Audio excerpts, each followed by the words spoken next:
Welcome back to Systems of Scale. I'm Ian Gatsky. Today, I'm joined by Jon Hunter. As the founder of HunterX and a former chief revenue officer of a public company, Jon has amassed decades of experience leading enterprise sales organizations. In this conversation, we talk about how leaders actually enforce standards as organizations grow, Jon's half monk, half hitman framework for performance and balance, and what real customer obsession looks like in practice. If you're new here, hit subscribe. It's free, and you can always change your mind. And now here is my conversation with Jon Hunter. Jon, thank you so much for being here today. You're welcome. Pleasure to be here. So Jon, you have operated at a level that most people never experience in their life, leading tens of thousands of people responsible for billions in revenue, stakes where there's real intense pressure. One thing that I see over and over with coaches and operators as they scale is that standards within their organization slowly slip, even when everyone thinks that they've been clearly identified, right? They've got the company handbook, they've been written down, they've been communicated. But from your experience, what actually causes performance standards to erode as the scale of an organization increases? It's a great question. It's complicated. It's deep. There's multiple facets to it. My whole life now, probably in one way, shape, or form or another, is dedicated to this concept. Long-term, consistent, high performance in your life and in your business. And it starts a lot of times with some really interesting places, in my opinion, which is the self-esteem. It sounds great. But what is self-esteem? How much you like yourself? How do we teach and think about being responsible for my life? What does integrity really mean? Fun foundational pieces in life. I was blessed. I had a guy named Mac Newton. I write about him a lot. He just passed away a year ago. I would argue he's the most prolific trainer, motivational trainer on the one of the top in the world. Two-time Taekwondo champion, trained the Cowboys, the Cardinal. You guys can go look him up. Mac Newton is a legend. Bo Jackson's of the world, he put back on the field. So he trained here in Phoenix. So in addition to my corporate work, where I had tons of coaches, read all the books, which are all factored into the answer to your question, the foundation is really more the martial arts training from Coach Newton, which is because this is how martial artists live their life, right? It's this long-term, dedicated, systematic approach to hard work, discipline, sacrifice, accountability, integrity, honor that helps you go from white belt to black belt. And I try to use metaphors a lot to teach, but this is a foundational piece that we want to come into a culture and we want to lay down. So if you're living that life yourself as the chief revenue officer, the CEO, and it's living in your personal life, you already have a head start on what you're about to start espousing to other people. To me, this starts with, if you're living your life and you're coming up to becoming an individual contributor, then a frontline manager, and you think you're going to be a second line manager, and your business is getting more and more complex, but you're having 2 or 3 kids at home, and you're not eating right, and you're not sleeping great, and your integrity in your life isn't where it needs to be. I don't think you have a shot of answering your question of delivering this repeatable, scalable, high performance, high integrity culture. The highest I've gotten to is 4,000 people direct, but I've influenced and trained and coached thousands more. And at the root cause of it, the fundamental is, who am I? Who are we? What do we believe in? What are our belief systems? And that's the first answer to that question. And you got to live your life yourself. People asked me at that last job, how do you manage 3,500 people? And I said, well, you manage the 8 people that report directly to you really, really well. Start there.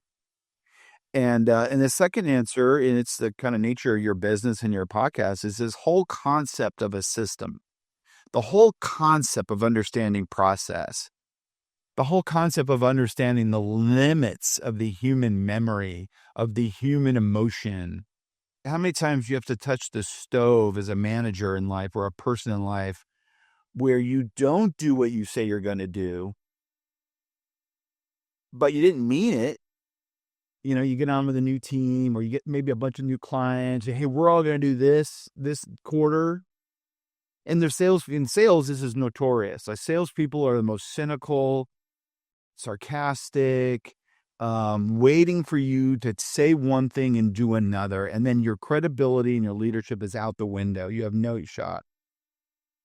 And a lot of times that leader going into that faux pas, making that mistake, they don't do it intentionally. They just don't have the training, and their emotion and their ego is taking over and say, we're going to go do all these things.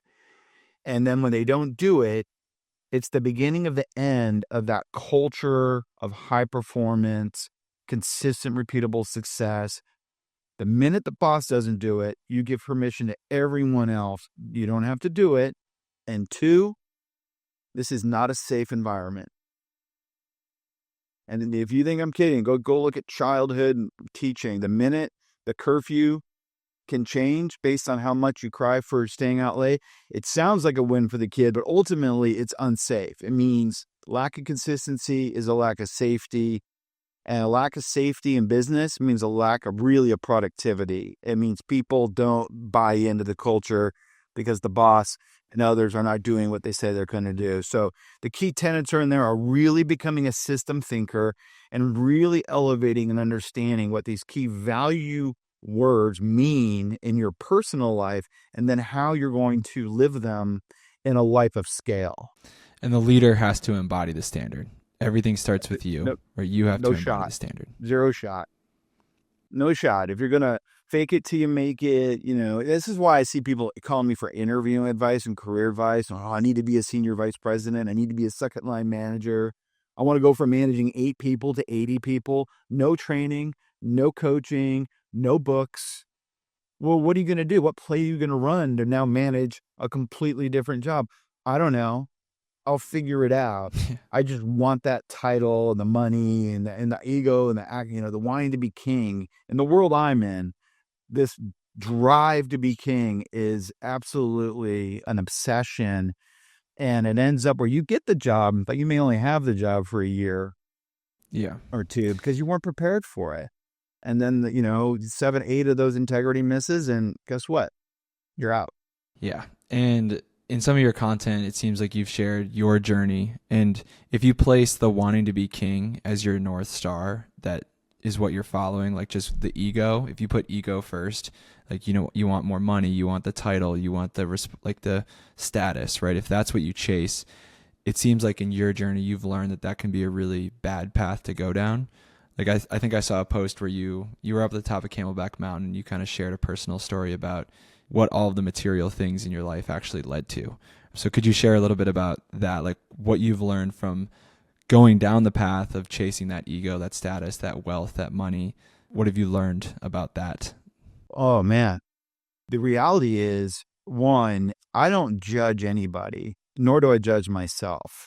I go into people's backgrounds. I did not do well in school. I got my degree at ASU, but it was hard. My brother and sister were super smart. I write about it all the time.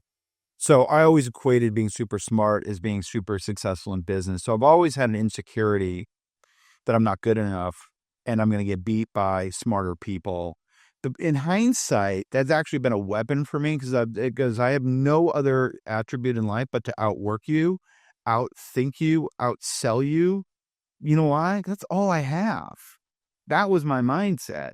So that also can lead you when you get going and you start having some success. You're going, oh, wait a minute, let's go, and you start getting titles. Now, I've had great parents, and it's more of a powerful element to the story, which is I wasn't raised by wolves. Doesn't mean I have wolf in me that needed to learn, needed to evolve, needed to get better. And so, my career of being driven for success and performance, 100% there. No question, at times way out of balance. But I've also had some bosses. I'll give you an example. The best boss you'll have in your life or mentor can be the person who doesn't allow you to go up. So I had a mentor who didn't promote me without moving me to New York, for example, where he said, I'm only promoting people that have the skills for the next job. So I've had people in my life hold me back, tell me the truth. You're not ready. And I was like, what the heck? You know who I am? Have you seen my numbers? I look back on it now. I'm like, that someone should have slapped that kid. And metaphorically, he did. I've had this guy's name was Greg Corgan, and he made me develop new skills. It still doesn't take away the Lord of the Rings, the precious, that you want to go be Yeah. king. It's in all of us. And sometimes you got to go get all that stuff and then see how it feels in you. And so for me, after years of that and traveling a ton in 2020, probably my most viral post was about my death in 2020, Mhm. where I, pictured my 4 kids with no dad at 50 years old with a bunch of money and just lonely. And my tombstone said EBITDA, the financial term. What are they going to say? Did some cool sales kickoff stuff, wrote some cool LinkedIn posts, and but not everyone has that. I think for me, it's knowing yourself. I'm unapologetic about my past. Could I have done things better? 100%. Vulnerable enough to know there's multiple ways to go up the mountain. As I got older, I became more skilled in knowing that. But yeah, I think everyone can go through their own version of that. You could be at 30 or 40 or 50. Where you wake Yeah. up and you say, hey, I'm going to make a shift in my values, a shift in how I'm going to approach winning and performance and title. And some can get it really young, some get it at the end. It just depends.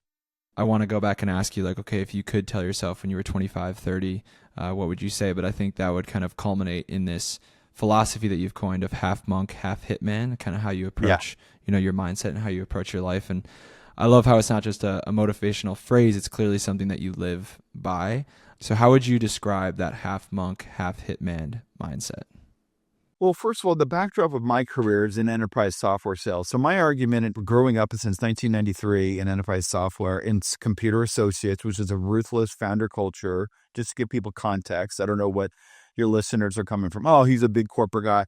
I really wasn't a big corporate guy because the companies I worked for were very lean and mean and had very immature systems and brands. And so if you couldn't do it on your own and you didn't perform, you were out the door, and it was brutal in a lot of ways. The hitman concept, this win or die, eat what you kill, something I talk about a lot. That's how I got the job. I wrote a paper, 1994, about eating what you kill, which I thought the founder was looking for. Low entitlement, hard work, dedication, low base salary. Winner gets everything, loser gets nothing. And that became the early part of my career and my life. And to this day, I'm making the argument that we all need an element of hit woman, hitman, killer in us. Later, I realized as the IBMers and some more professionals took over the company, and I got trained by all these world famous coaches, I learned there's ways to be more strategic, more empathetic, safer, that lead to better productivity. And it was right in that transition where near the end of that, I'm watching the James Bond movie. Bond kills a bad guy at the beginning of the movie, and his boss lets him have it because he doesn't get it. He's saying, what's wrong with you? She's mad at him because he kills a low-level bad guy. And the strategic initiative was to get him to get to a much bigger problem. Mm. And she basically says, this may be too much for a blunt instrument to understand. Ego and self-awareness don't go hand in hand, is a quote from the scene. And he finally looks at her and says, you want me to be half monk, half hitman. And I remember sitting there as I'm going through my personal journey from my Taekwondo training, Mac Newton, to my early CA, win or die, to all of a sudden the IBMers giving me DISC training and Myers-Briggs and influencing and 360-degree surveys. That's it. This is it for our personal lives, integrating the two. It's integrating empathy and ruthless execution. It's integrating strategic thinking and a level of sacrifice and zero entitlement that marry beautifully. And Mhm. it's difficult. It's a lifelong journey of understanding it. It's adding yoga before your big meeting at 4:00. So you're doing hot yoga at noon, which to a pure Wow. assassin, whenever I write about yoga, all the assassins in my network, who are a ton, they're all barbarians, They're like, "What happened to you? You become a hippie." I'm like, "No, you morons. This is how you crush the 4 o'clock strategic, massive meeting at the board level is that you are at your calmest, most centered. You've slept well, you've eaten well, you had your broccoli, your kids are in great shape, your wife and your marriage are in great shape. Why? So you can go be a monster in the business meetings that you need to be in. And so it's just been an evolution, and the more I've worked on it, the more, especially with today's societal pressures to win now, get skinny quick, and get your brand out there overnight. It's got a long-term high integrity element to it that I think really is needed and strategically really powerful right now. So there's more to the half monk, half hitman than just a North Star in which the mindset in which you approach your life and everything that you're doing. But it seems like it's kind of the foundation philosophy that what you coach and what you teach is kind of built on. So I'd be curious to learn, how do you kind of package up that coaching, right? Like, how do you come into an organization but how do you actually package that up? Like, this is more for like the info product creators that are listening, who have maybe a similar kind of mindset, a similar kind of philosophy that they lead their life with and they've had success with or in their business. How have you approached packaging that up and delivering it to the organizations that you come into for leadership coaching or for sales coaching, right? Is it kind of like a 6-week program where you meet with these people once a week, or like, how have you structured or formatted, and how do you kind of Yeah. communicate and teach that mindset? Well, I don't have a great answer. It's all over the place right now because Sure. the way I like doing it is I like to get a level set of where people are. Leadership is an interesting one on the scale. So leadership is a difficult business to get into for leadership coaches and content providers because leadership is not consistently understood. It's misunderstood, in my opinion. But if you said, what is leadership, and build business offerings around it, you're going to get 1,000 billion different answers. And most of them are under management of some level. I had a guy named Dr. Pat Latore, still do, as a leadership coach, PhD, and had him at CA for 3 to 5 years. And he's retired here in Phoenix, so I see him still get coached. We had Dr. Lou Tice at the Pacific Institute for a number of years. He's one of the world famous coaches that went into Northern Ireland to help with the peace and went into South Africa to help with apartheid. So, Wow. very formal training on understanding leadership. And therefore, if you want to go into that world, it's very easy to get judgmental. Like, you guys don't know what you're talking about. You guys are all morons, and you'll be righteous and you'll be broke and you're going to be preaching Yeah. to yourself because everyone's a moron, doesn't understand leadership. So for me, is you got to meet people with where they are. I didn't understand it. Remember, I'm a C student, NAU, ASU. I call myself a lumber devil, dyslexic. My dad was a PhD in theology. My mom was master's in English. But my goodness, I am this other animal. And so the way I look at it is, if I can understand something on this podcast and you can glean it, it is a miracle that I've digested some of the deeper intellectual leadership topics and business topics, because the way I learn is different. And then be able to, so someone took the time to meet me where I was and Mm. then move me forward and then move forward and then move forward. So I think for me, it's getting your ego under control and knowing you don't have to be amazing and solve world hunger for people in your engagement. To me, safety and trust is everything, and trust takes time. My business objective for my business is long term. Mm-hmm. Therefore, I don't need to judge myself on doing $2 million of bookings. I absolutely cringe at the idea of being so busy that I'm back to as busy as I was in the corporate life, but I'm making a ton of money and I'm king again and I'm, Yeah. all that. So I think it's about the impact, is meeting people with where they are, and then you shape the engagements by that discovery work. Can we truly discover where they are on this value journey that we talked about? How do they Mm-hmm. think about process? Personal life? Do they color code their calendar today at all? Do they just wake up and get blown by the wind through their week as a company? A lot of them are.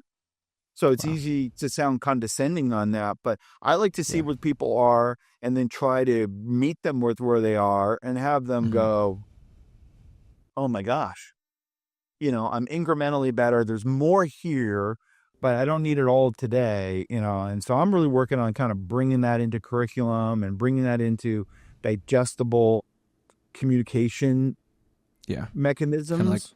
yep, like structured modules, things like that, right? And Yeah, but look, but my big thing on the Hunter X came from just digressing for a moment from TEDx. I remember there was TED Talks and they were just too long for me. And then TEDx came out and I'm like, oh, this stuff is like 10 minutes. That's the Jon Hunter world, is power messaging, 3 takeaways, use a metaphor like my James Bond or my monk Hitman to mhm. teach a deep topic that they probably already know a little bit, but they don't really live it. They don't really reinforce it. And so giving them the topic, giving it in a memorable way so it sticks, and then reinforcing it so we get the lift out of the Yeah. person or the company. And just having your ego under control. So, this could be a long-term relationship. You don't have to solve everything for them in the next 6 months. Yeah, for sure. And I think that's the state where every info product starts, where you have this outcome that you want to deliver to people, right? Like you want to come in installing the half monk, half hitman kind of culture within the leadership of an organization, and just, raise the bar of execution of the leaders within an organization, let's say, is the outcome. Every organization that you come to is going to be completely different. So for the first year, 2 years, 5 years, 10 years, whatever, where you are delivering this service, right, it's going to be very dynamic, where you're going to have to come into an organization, meet them where they're at, right? Maybe one organization's further down the line and you can kind of get to more of the high level things first, or some maybe have like the small stuff where, okay, you need to color code your calendar, and let's figure out, let's teach you how to actually manage and navigate your week effectively. Let's start there, right? So it's going to be very dynamic in the beginning. And I guess that, like, as I'm saying that out loud, that is a pretty consistent thing with every info product creator that I've spoken to, is like when they're starting out for the first year, 2 years, it's very customized and personalized and tailored to the organization, or the client that you're working with. Then over time, you can kind of zero in on a specific ICP or a very specific type Yeah. of customer, Yeah. where then it's going to be pretty consistent, and then you can kind of add some more structure to it from there. And that's true. You just made me think of, I would do bigger speeches. I'm often quote, I'd look at the room. I sit at a big consulting firm with 500 people in the room. And I've said, look, here's the way this is going to go. I'm going to give you a talk, and a third of you are going to go, this dude is Genghis Khan. This is it. A Yeah. third of you is going to go, what? This is good. I don't quite understand it, but I get it. I want more, but I don't totally understand. And a third of like, this dude is insane. I don't want any part of it. Yeah. I'm comfortable with where I am. So I do think everybody finding your niche and I don't like the word niche, but kind of finding the people. That So need when you you. do where they are, so you can put those people together and not speak Latin to them and not let them bring everyone else down. When the fact of the matter is, if you just got the 2/3 digesting what they want and standardize for them, it's all that upfront trust building work. I coach in large change. Change is loss to people unless proven otherwise. Mm. So change management in companies is the number one culprit right now. If we just went around to all the layoffs and all the other dysfunctions, small, medium, large companies, and said, hey, let's go and work on change management, bringing in a new leader, changing the comp plan, talking to the people, building some safety, understanding the why we're changing it, make it a little bit their fingerprints on it a little bit. Let's co-author it and make it not so scary. Same rules apply a lot of times when you bring me in, right? It's like, hey, who's the bald kid with the glasses who looks like he's going to kill somebody? Who's using language like monk and hitman, which I don't always use for that reason. And if you do that right, you will get more people unfolding the arms. You show some vulnerability. There's something called the Johari window where it can teach you how to build safety quickly. So people can go, oh, the dude's human. I know he looks like he's going to, be on ESPN, but he's actually one of us. He's actually didn't do well in school, and he still grieves his dad dying in 2006, and his mom just passed away and dealt with memory issues, and raising children is freaking hard, and dealing with the market is, these things are all very intentional. to build that safety personally in this journey and with companies. And the better you get at it, the more lift you get and the more the proper response. And the Yeah. last thing I'd say is the term unintended consequences. I probably write about it once a month. Unintended consequences. Well, I came in and I gave a great speech, or I pitched my product, or I took over a division and I rolled out all my stuff, and it's not my fault they all quit because they're weirdos. Well, yeah, it is. It is your responsibility to do something and then go, oh, I didn't realize when I pulled the plug out that was connected to it and that connected and that. Yeah, you are responsible. We are responsible. So I think if you think about change that way, if you can study some of the intellectual stuff, if we can give that 30 years of knowledge to leaders and to people, avoiding unintended consequences and getting that lift and speaking to people in the language that they can understand, at least 70% of it, you have a good impact. Love it. Successfully navigating change is definitely something I want to dig into with you. But before we do that, one thing that never will change, similar to, all successful organizations or businesses or info products, whatever it is, have really found their niche or their ICP or the people that need them the most. But a big element of it before you even arrive at your niche or your ICP is being obsessed with the customer. And that's one of those things that another thing that stands out from your writing is how much you emphasize usefulness and customer obsession, not as a value, but as something that is critical for survival. And a lot of leaders, a lot of organizations say that they are customer focused, but the results in their activities don't always reflect that. So in your experience, what separates the leaders who think they are customer obsessed from those who actually build organizations that customers never want to leave? So I have a system that we could talk about too, how to actually implement this. I call it the A plan, how you know you're getting an A grade. And it has 4 pillars. So I'll just give you the high level on it for you and your followers is I want to measure delighting customers, obsessing. I want to know what every company's different. Give me 3 things: references, customer satisfaction scores, speaks publicly on our behalf, attends conferences. We all should have something that's measurable. So when we start talking, like talking heads at the top, somebody sees something that we're putting our money where our mouth is. The same rule applies to our employees. I would put employees ahead of customers. If you're given that same rhetoric about your people and your HR team is underfunded, you're not developing your people and you're not hiring coaches and you're not making people better and you're not making sure people have a voice, that your product is problematic, then you have no shot of delighting customers, because we've not put the measurable out. So I have engaged employees, delighted customers, operational excellence is the 3rd bucket, and then I have business results is the 4th, weighted the most, percentages on them.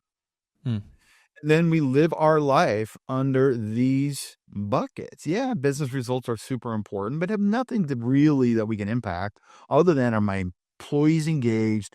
Am I obsessed over my people measurably? And so that manifests into pay plans, bonuses, calendar. If I'm CRO of 3,500 people, color-coded, my EA would say, how many customers am I talking to? Not random ones. I want the big, hairy, gnarly ones. I want the ones that are strategic. I want the big customers about to come on board.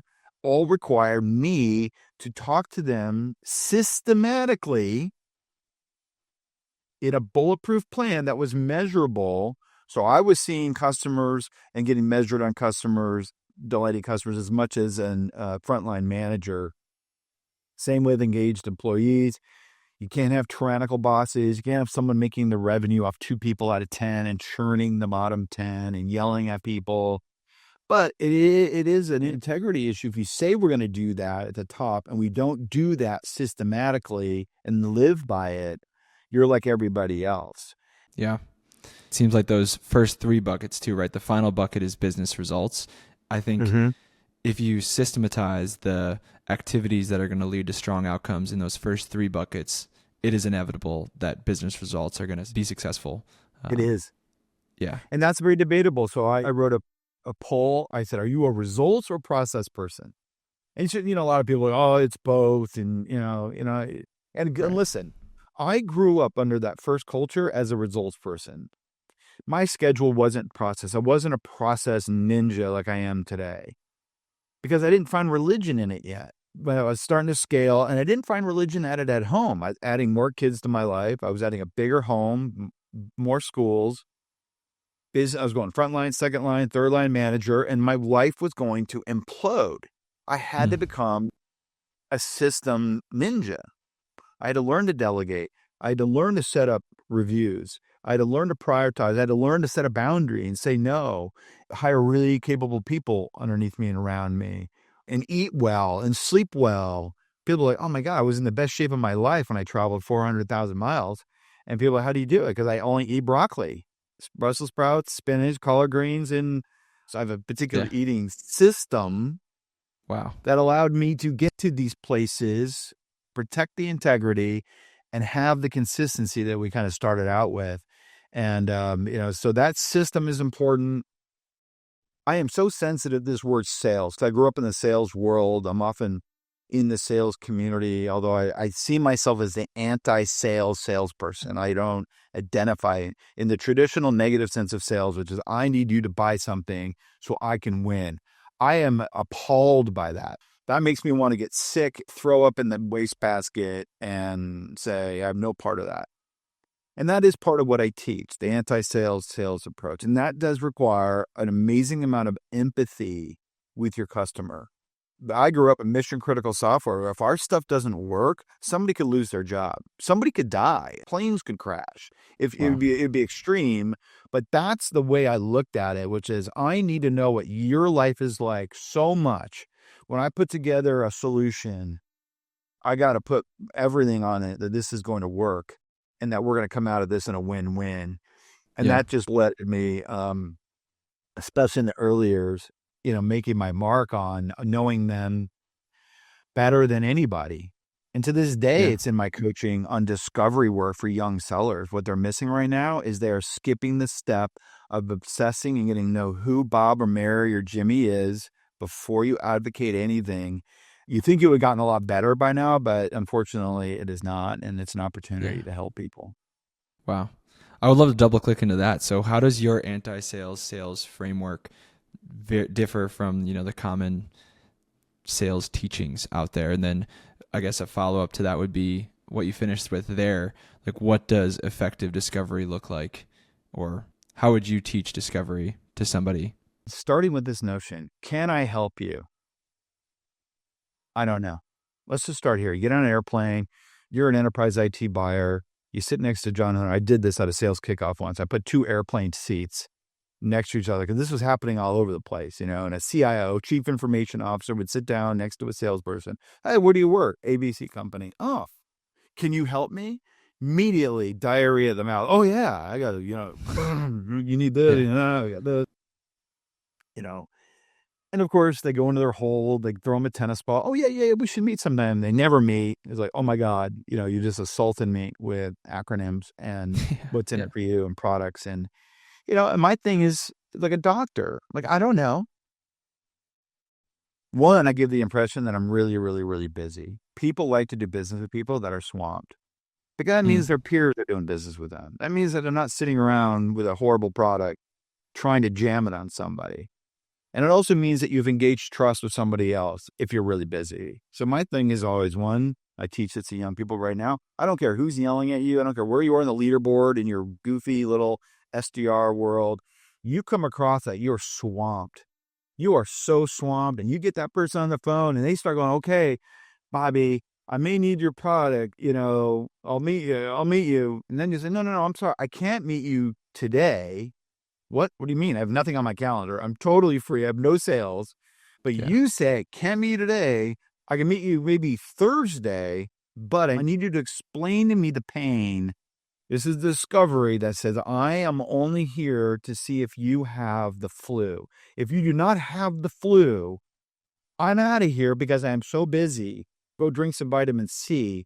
Mm-hmm. Is commitment level to building trust, is commitment level to truly knowing your customer, because you are so committed to the outcome that if it's not a perfect outcome, I have the self-esteem to walk away and shut down my sale and say, we're out of here. And it's that pushback. Sometimes in sales, we call it a strip line, like in fishing, where you let Yeah. the hook and you could yank it, but you don't. You let it go. You let it go. And that's just where there's so much angst and pressure in the system. They're just destroying that initial trust building opportunity. And you can train them to do it. And it's a huge difference. And from there, it's using AI now to go learn all these things. Hey, I'm going in American Express. I want to know where the top 15 executives have worked before. Oh, that's interesting. 7 of them worked at Visa. 2 of them worked at Kaiser Permanente. 6 of them did podcasts. 7 of them did, I'm not saying it to do your outreach for you. That's a mistake. It's happening right now. For those of you writing for that, don't do that. But inform the seller so they sound super informed with real facts. Oh, this is what she talked about on her podcast. Do you know that I had another customer say the same thing on their podcast? You guys should meet, and I want nothing in return. So my thing is called high value networking. I teach it. I call it the trust building acceleration machine. So I want to collapse trust. And how you do that? Do my homework, know you better than ever, and then bring you value and ask for nothing in return. Love it. You said something on your podcast. So did my other customer. You guys need to meet. I don't want any part of it. I just want you. Trust wall comes down a little bit. Oh, you're not like the last guy that tried to sell me a watch and try to jam me on a renewal. And Yeah. so I'm going to give you a little bit more. Oh, I met that person. That's really great. Hey, tell me more about you, Jon Hunter. Can you help me? You know what? I wish to tell you I could. A lot of salespeople do. I don't. I would like to learn more. Could you tell me more about these key issues that I see at other places that you may be experiencing? You'll then have a consistent opportunity to show that integrity, and sticking to your guns and honoring it is where the people who are following my teaching are getting less calls, better meetings, better outcomes, higher quality, not as much spamming, AI used to support the initiative, not to do the initiative, and it just differentiating yourself from the 80 people that came before you. So I'm not surprised that they're turned off, right? I'm not surprised they're upset. They're not upset at me, so we can not make it personal, although they're yelling at me and hanging up the phone on me. Yeah. They're really hanging up because we think you're like the rest. So the minute we can get sellers to embrace the anti-sales approach, to embrace high-value networking, to bring that currency and ask nothing in return, to do so much research that is, God, you really know me. My goodness. Yeah, amazing. That rhymes with something that I spoke with Dan Tyre, who's one of the co-founders of HubSpot. He talked about this shift that's been happening in the sales process over the last couple of years is what you call high-value networking, which is just focus on delivering clear and honest value for nothing in return. Like that's just kind of becoming the standard within the sales process for every organization, every product, every service out there is just find ways to deliver value to your prospects and to the people that you're looking to get in as customers.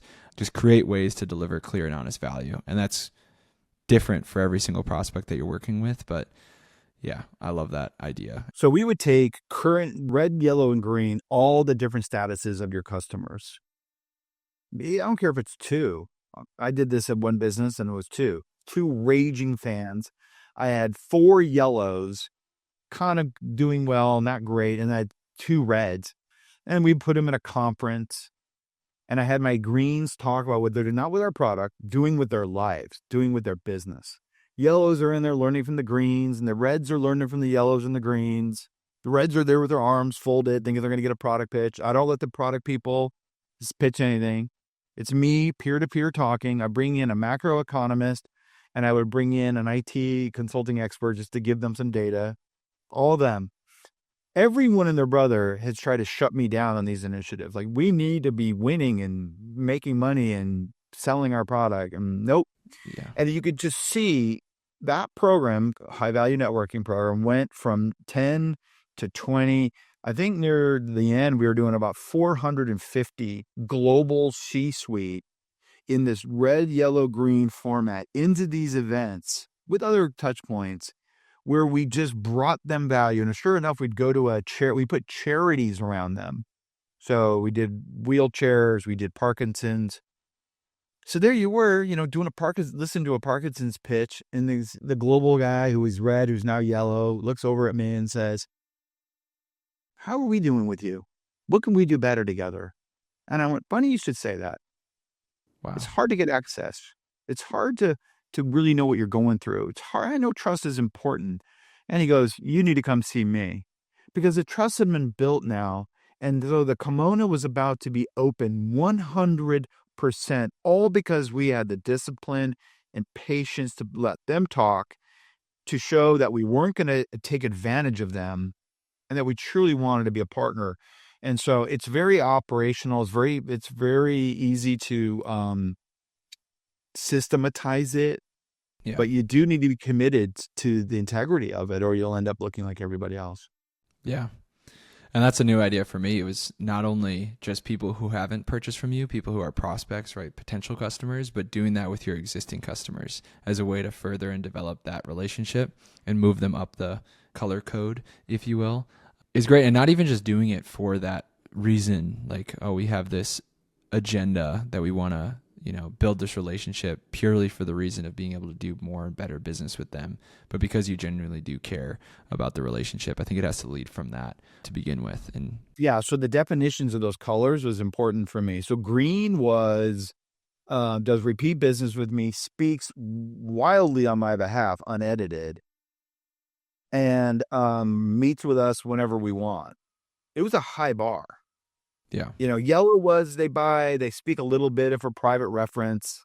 That's not the goal. The goal is to have raging fans who and so think about it. If I have a red is in a banking or even my personal life, if you and I become so close, your connections become more and more powerful. That propensity to buy from me, from people who are green, who have been there and done that in the real world together, you're just going up that ladder very methodically, and it's a trust indicator, and the trust indicator then means you could do bolder, more prolific things together. And it's still weird to me. I consider this to be a rather what I call Forrest Gump like system. And I look at my LinkedIn today, I'll get 3 or 4 LinkedIn messages, complete nonsense, complete random spam. I mean, it is getting worse, not better. Yeah. So it does surprise me on how complicated some people feel this process is. Yeah, absolutely. With every info product, I found that, like, for me personally, I'm a voracious reader. I've bought a bunch of coaching programs, and when I get a book, I'll consume the book, highlight, bend pages, take notes. When I get a coaching program or a course, I'll watch all the videos, show up to all the group calls.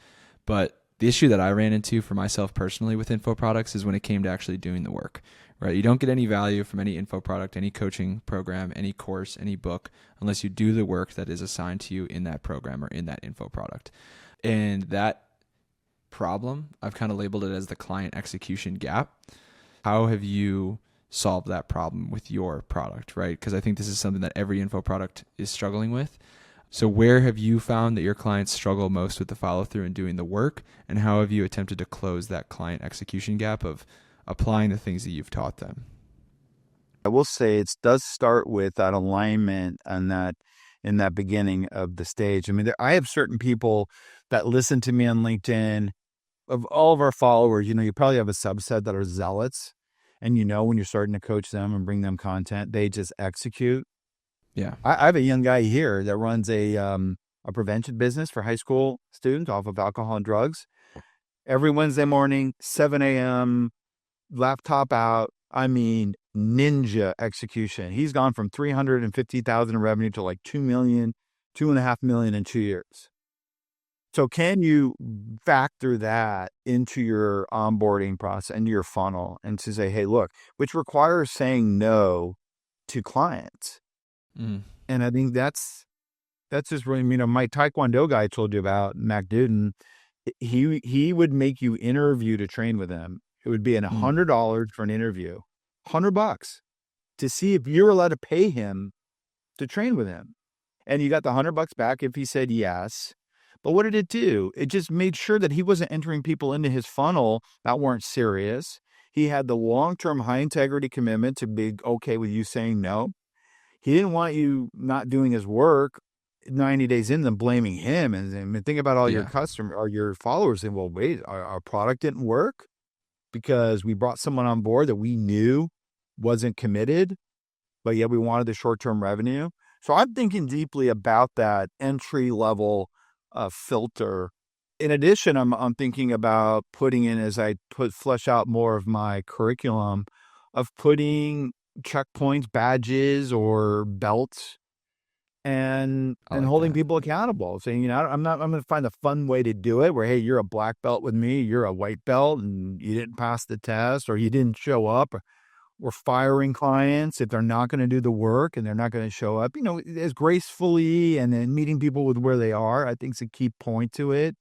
But I do think you got to be willing to set the bar and stand by it in your business. And I think that means saying no and then letting it virally grow, because people are getting, that's what happened with his business. People got the results after 6 months and they told their mom and dad and their neighbors, like, oh my God, you got to train with this guy. It's brutal.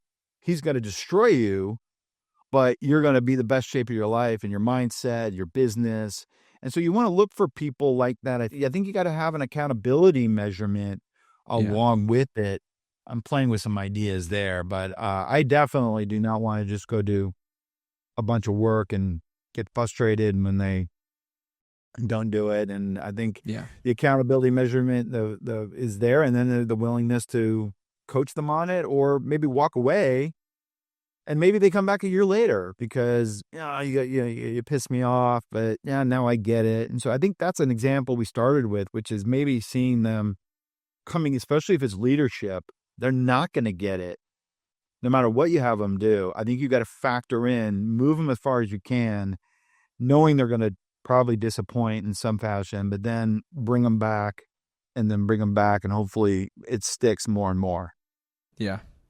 Love it. I love that idea of creating like a barrier to entry where people have to demonstrate their Yes. commitment that they're going to be willing to do Yes. the work that you tell them to.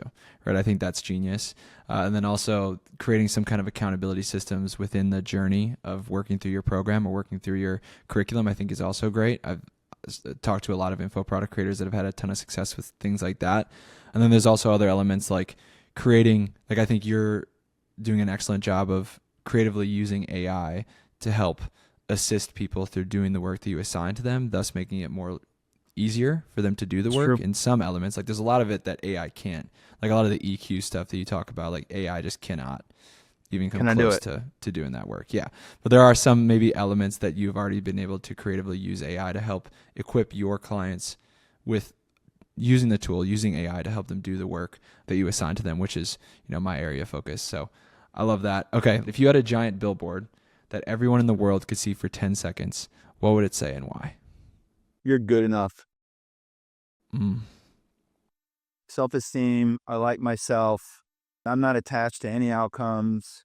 I mean, remove the freaking nonsense of why people aren't going for it, trying new things, staying in jobs that suck, afraid of what their mom thinks, all the parenting, all the child issues, all the childhood trauma, all manifesting into this idea that I better stay here and play it safe and never really know if I could be a this or a that. And, if you're good enough, I like myself, go try. It allows you to fail miserably, get up, learn from it, and go try again. And I think we all, including me, need to hear that and affirm that every single day.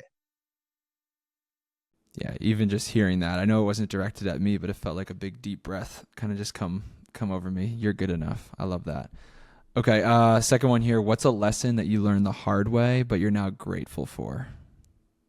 Oh man, so many, man. I have all these little euphemisms. There's being right, there's being dead right, arguing with people, there's giving feedback. I remember when I went through my first 360-degree surveys and all the brutal feedback in the corporate world, and I felt I was like Jim Carrey and Liar Liar. I was running around telling everybody like unedited truths about them because I thought that was my mission. And I didn't realize I was just scaring the bejesus out of everybody. I was like, oh, idiot, liar, introvert. And most often when I learn something new, I feel my initial energy is I need to share it. And that's one feedback is one of those that you got to be very careful and thoughtful on how you give it. You also need to be thoughtful on people giving it to you. So I've listened to recruiters and other people in my life. Oh, Jon Hunter, you should be this, or Jon Hunter, you shouldn't start Hunter X. And I think you got to be, you can say, well, I'm listening to people. I'm a open-minded, empathetic guy. And then your mind just gets pummeled with go left, go right. So I think, being really thoughtful of giving feedback to people, that you've earned it, that you have a safe place to truly give them that tough but fair feedback. And then yourself. I said, you got to be, create your own board of directors. I don't need everybody telling me who I am. I don't need recruiters telling me who I am, or one or two customers. I get to decide who I am. And I think getting your own personal board of directors who can challenge you and do know you, so you get a better input. Those are two areas that are, where I was high-fiving myself for a minute. Like, look how great of a leader I am. And then like a month later, like, no, you're a moron. You just scared everybody. You better go back and fix it. And so very, very tangible. Oh yeah. And that's a super delicate tightrope to walk. And like, I had a marketing agency for 4 years, and working with creative people, working with anybody, giving feedback to anybody, but I found with creatives, finding the right way to deliver feedback is a skill to build, and it's a tough one to learn. Sales are the same way, right? They're insecure in general. They're overperformers or egos. So we have to be, I want to make people better. I want to build a safe environment. That is the positive definition of coach, is usually a sports version of people, when talk to people about a coach in their life that was able to build so much safety with them that could challenge them to work harder, that this isn't good enough, without it feeling like you're taking their job away or demoting them. And it's important. Probably the most important thing you can do is learn how to do that coaching and feedback. And probably a lot of people listening are probably really good at that. Yeah. Love it. Last question for you here, Jon. If we fast forwarded 5 years from now and I was interviewing you again, what do you hope we'd be celebrating? Well, I want to be celebrating how I've been able to get to exponentially more people with the good news of this way to live your life, to have this consistent, repeatable, high integrity success without losing your humanity, without losing your soul. But I have figured out a way to build the system for them that holds them accountable, to weed out the people who just think it's a waste of time, which is fine, and get the people to know I want that life. I told someone the other day, I'm the broccoli, burpees, water, sleep for life. And he goes, well, what's the market for that? I go, well, based on the Ozempic culture, I'm probably not great. It's probably about an odd time to be eating broccoli. Really high fatty, dense foods and mountain climbers and push-ups. But then he ended the podcast. He said, you know what? He goes, I'm going to challenge you on that. He goes, I don't think there's a better time that's more needed. It'll start small. So I would hope in 5 years as a fire starts brewing, where people are, through to a genuine understanding, who want to live their lives that way in the business world, set proper targets, train people up, coach them fair and accurately, but tough, get results, build a meritocracy, be kind, and be operationally vigorous. So I'm hoping 5 years, really, I'm be able to show you this system, watching people go through it and pumping out just amazing people, amazing leaders who are bringing that to their communities. Love it. And I can tell, your enthusiasm for this, helping people with this, is infectious, even just through this screen here. And in my short time that we spent together at that pavilion event, you're going to make it happen. And I'm excited to watch it and see it happen. Thank you. Jon, thank you so much for your time today. You got it. My pleasure. Thanks for having me. Thanks for listening to my conversation with Jon Hunter. Here are my 3 main takeaways from the conversation. First, standards only work when leaders embody them consistently. Leaders are responsible for setting the standard, and you can use systems to enforce that standard when scale and complexity increases within your organization. Second, Half monk, half hitman is a practical operating model, not just a motivational slogan. The half monk, half hitman philosophy combines discipline and empathy working together both for yourself and for others. Third, customer obsession and trust are not soft ideas. They're measurable systems that drive long-term results in any organization, no matter the size. If you want to learn more about Jon's work, check out his website at hunterx.com and follow him on LinkedIn. He shares thoughtful, practical content there every single day. You can find his links in the description below. And if you're an info product creator looking to close the client execution gap within your product, grab the free AI starter kit in the description now. Thanks for listening, and I'll see you in the next one.